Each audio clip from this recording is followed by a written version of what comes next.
Hello everyone, अस्सलाम वालेकुम। Welcome to my channel.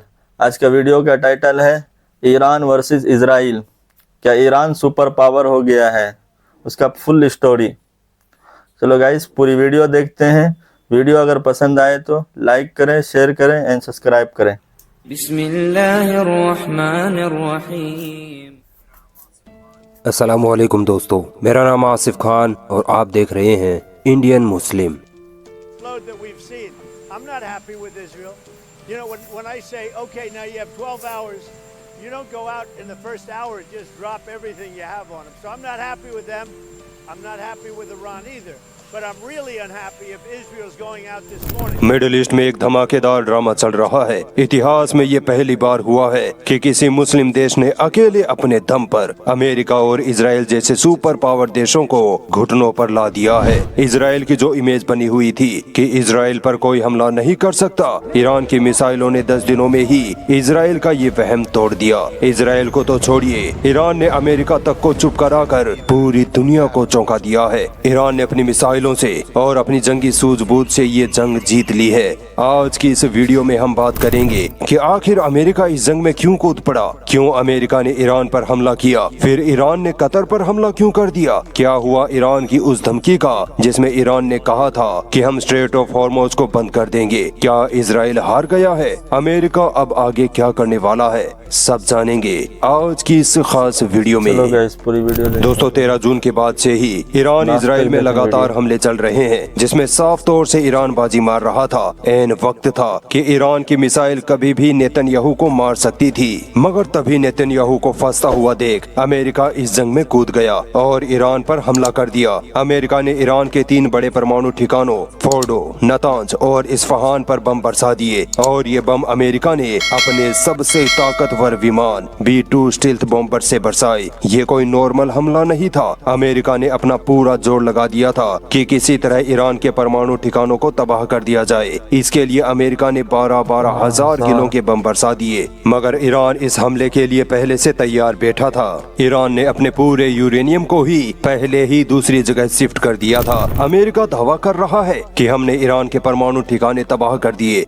The strikes were a spectacular military success. मगर ऐसा हुआ ही नहीं। अगर ऐसा होता तो अब तक परमाणु रेडिएशन से ईरान में हजारों लोगों की मौत हो चुकी होती। इस हमले का मकसद ये था कि अमेरिका ये चाहता था कि ईरान डर जाए और हार मान ले, मगर हुआ इसका उल्टा। ईरान ने इस हमले के जवाब में कतर में बने अमेरिकी मिलिट्री बेस पर मिसाइलें दाग दी। सेकेंड वर्ल्ड वॉर के बाद आज तक किसी देश की इतनी हिम्मत नहीं हुई थी कि इस तरह अमेरिका की मिलिट्री बेस पर हमला कर दे, मगर यहाँ ईरान की बहादुरी की तारीफ बनती है। ईरान ने न सिर्फ हिम्मत दिखाई बल्कि अपनी बहादुरी दिखाते हुए दुनिया को ये बता दिया कि ईरान किसी के आगे झुकने वाला देश नहीं है। ईरान ने कतर में बने अमेरिका की मिलिट्री बेस पर जो हमला किया था उसमें 13 मिसाइलें दागी थी। इस हमले में कतर को किसी तरह का कोई नुकसान नहीं हुआ था। ईरान और कतर के बीच अच्छे रिश्ते हैं, इसी वजह से ईरान ने पहले ही कतर को इस हमले के बारे में बता दिया था।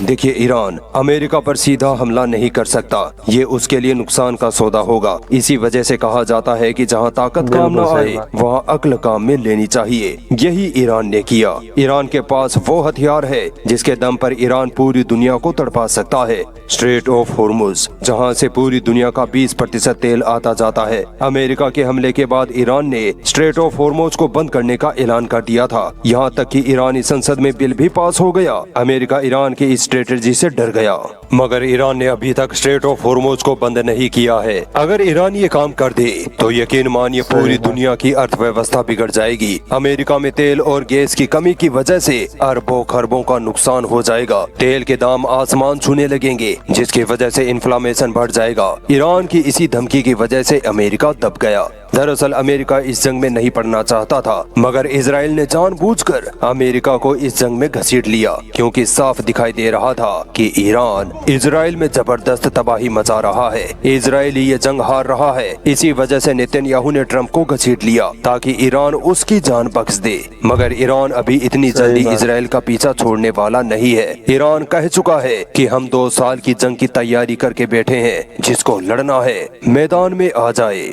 इजराइल लगभग हार चुका है। इजराइल हमास और फलस्तीन के निहत्तों पर बम बरसाकर अपने आप को सुपर पावर समझ रहा था, मगर जब कुत्ते का असली शेर से सामना हुआ तो कुत्ता अपने मालिक के पीछे छुपने लग गया। अब अमेरिका ने खुद आगे बढ़कर अपने और इजराइल के घुटने टेक दिए हैं। ट्रंप ने ईरान और इजराइल के बीच जबरदस्ती सीज फायर की घोषणा कर दी, मगर ईरान ने इस सीज फायर को मानने से मना कर दिया। इसी बात से आप ईरान की बहादुरी का अंदाजा लगा लीजिए। अगर ये सीज फायर हो जाता है तो यकीन मानिए ईरान मिडिल ईस्ट की सुपर पावर बन जाएगा। अरब देश ईरान से डरने लगेंगे। इजराइल की फिर कभी हिम्मत नहीं होगी कि वो ईरान पर सीधा हमला कर दे।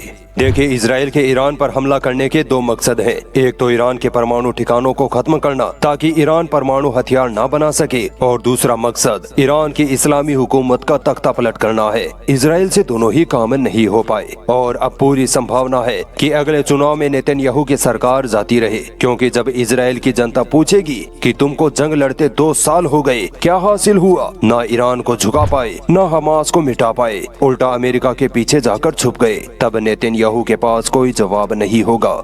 अमेरिका भी अब हद से ज्यादा गुंडाई करने लगा है। जब चाहता है हर किसी पर हमला कर देता है, खासकर जब बात मुस्लिम देशों की हो। मगर अब अमेरिका भी समझ चुका है कि भले ही मुस्लिम देशों पर बम बरसाकर पूरे देश को खंडहर में बदल दो, मगर उनके ईमान को, उनकी सोच को नहीं खत्म किया जा सकता। ये काम अमेरिका ने 20 साल तक लगातार अफगानिस्तान में करके देखा है। 2000 से ज्यादा अमेरिकी सैनिक मारे गए, $3 ट्रिलियन से ज्यादा का नुकसान हो गया। क्या मिला? कुछ भी नहीं। आज वही तालिबान अफगानिस्तान पर हुकूमत कर रहा है। अमेरिका और इजराइल चाहते हैं कि ईरान के पास परमाणु हथियार ना आ पाए। सवाल ये है कि परमाणु हथियार तो इजराइल ने भी बना रखे हैं, वो भी इलीगल तरीके से। परमाणु हथियार तो साउथ कोरिया के पास भी हैं, तुम वहाँ हमले क्यों नहीं करते? अगर इजराइल परमाणु हथियार बना सकता है तो ईरान भी बना सकता है, और कुछ ही वक्त में ईरान ये काम सरअंजाम दे देगा।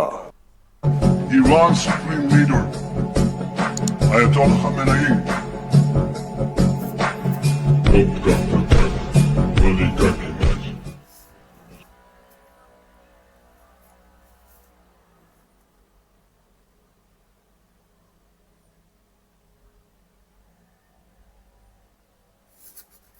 चलो गाइस, अगर वीडियो पसंद आए तो लाइक, शेयर एंड सब्सक्राइब करें गाइस।